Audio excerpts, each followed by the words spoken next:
क्या आपने कभी सोचा है कि जो स्त्री अपना पूरा जीवन अपना मायका छोड़कर एक नए परिवार को संवारने में लगा देती है, जब उसी स्त्री की आंखों में आंसू आते हैं तो प्रकृति क्या करती है?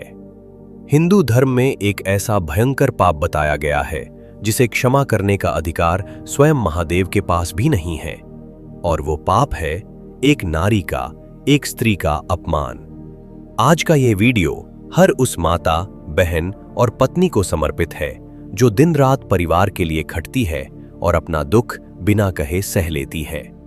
ध्यान से सुनिएगा, क्योंकि हमारे शास्त्रों ने जो शक्ति एक स्त्री को दी है वह इस ब्रह्मांड में किसी के पास नहीं है। सनातन धर्म कहता है कि स्त्री केवल एक शरीर नहीं, वह साक्षात शक्ति है। पुरुष के पास शिव का अंश है, परंतु उस शिव को भी पूर्ण होने के लिए शक्ति की आवश्यकता होती है। एक स्त्री जब सुबह उठकर सबसे पहले रसोई में अन्न पकाती है तो वह केवल भोजन नहीं बनाती, वह साक्षात माता अन्नपूर्णा बनकर अपनी सकारात्मक ऊर्जा से उस घर का पोषण करती है। परंतु कितनी विडंबना है कि आज के समाज में उसी स्त्री के त्याग को उसका कर्तव्य मान लिया जाता है।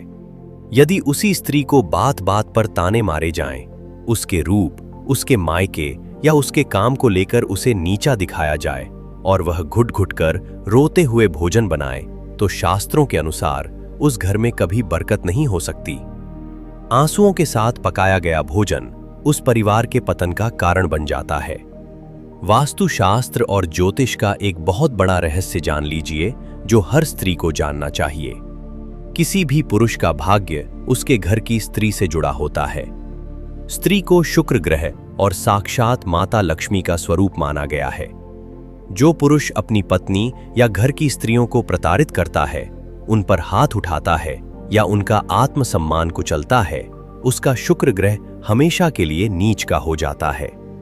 ऐसे घर में चाहे कितनी भी संपत्ति आ जाए, वहां कभी सुख और शांति नहीं टिकती। भयंकर बीमारियां, क्लेश और कर्ज उस परिवार को चारों ओर से घेर लेते हैं। इतिहास गवाह है कि जब जब अहंकार में आकर नारी का अपमान किया गया है, तब तब महाविनाश हुआ है। रावण के पास क्या नहीं था?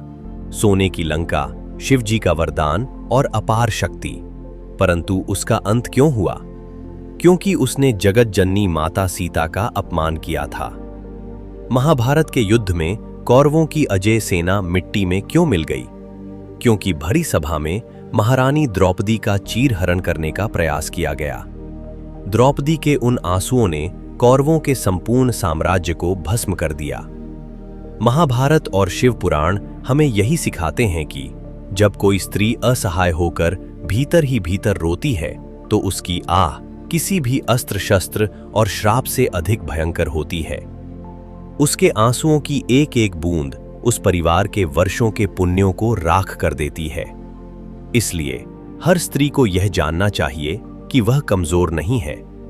उसका त्याग उसकी दुर्बलता नहीं, उसकी महानता है। उसके भीतर साक्षात जगदम्बा का वास है। और हर पुरुष को यह समझना चाहिए कि जिस घर की चौखट पर स्त्री पूरे सम्मान के साथ मुस्कुराती है, ईश्वर स्वयं उस घर के द्वार पर पहरा देते हैं। क्या आप शास्त्रों की इस बात से सहमत हैं? एक स्त्री का सबसे बड़ा आभूषण उसका आत्मसम्मान है। इस पर आपके क्या विचार हैं? नीचे टिप्पणी में अवश्य बताएं। अगर आप एक नारी हैं तो इस वीडियो को अपने परिवार के साथ अवश्य साझा करें, और अगर आप एक पुरुष हैं तो इसे हर उस स्त्री तक पहुंचाएं जिसका आप हृदय से सम्मान करते हैं। सनातन धर्म के इस गहरे ज्ञान के लिए